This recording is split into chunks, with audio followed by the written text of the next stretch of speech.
using a time-based method, which is fairly inaccurate. That's about it. Do you have any questions?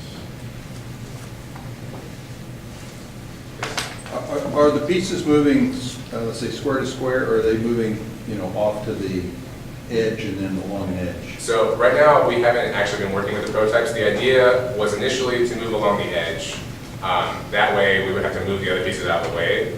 We've also been discussing that when you're doing simple movements like for the pawns, it's not worth the time to have the pawn move to the edge, move forward, and then move back to the middle when the pawn can simply move forward.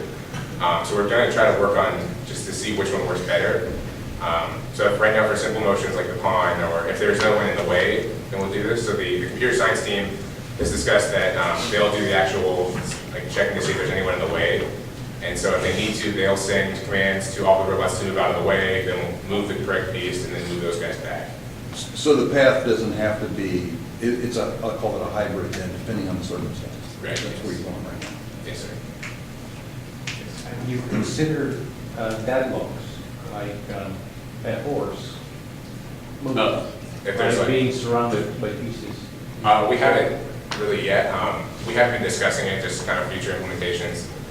So if it needs, right now the pieces are only about 9 inches in diameter, and the squares are 2 feet by 2 feet. So there's a lot of room. So if a piece can move to the edge of a square, then the other piece can move by it uninhibited, things like that.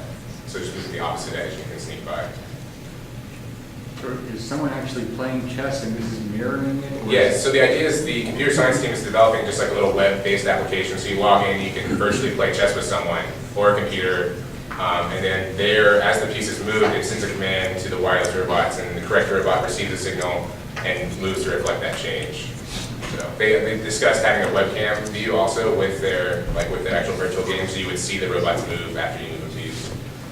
So they discussed this actually being more for a showpiece because when you're playing chess, time is a major factor, and the robots can only move so fast.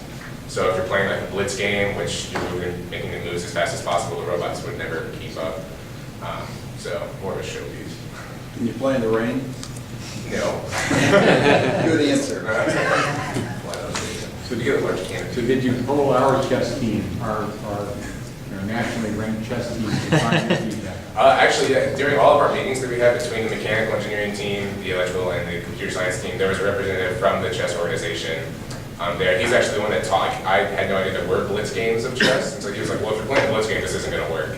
I was like, oh, well, I didn't know that existed. We asked him how long a typical game of chess was because we were trying to figure out how long we would need to power these robots. And he said, well, I mean, I don't know, because there is no average. Because if you're playing competition level, it could go for several hours, it could go for 20 minutes. Right now we're shooting for about 30 to 45 minutes of operation. I will comment, there is actually one sport, it's primarily in Germany and Europe, where they have boxing and chess at the same time. Robots, you've actually seen battle bots, right? So you can have the robots actually fighting it out and then playing chess. Other questions? But I like this idea. It could be a new dimension to chess. Right? It's been around for 1,000 years. Now we could say you have limited energy to move your pieces. And it's actually, there's a chess plaza already built between the School of Management and the Student Services building. There's all these grids are actually already in place, and we've tested our prototype on that, the real grids, and it worked just fine. Thank you very much.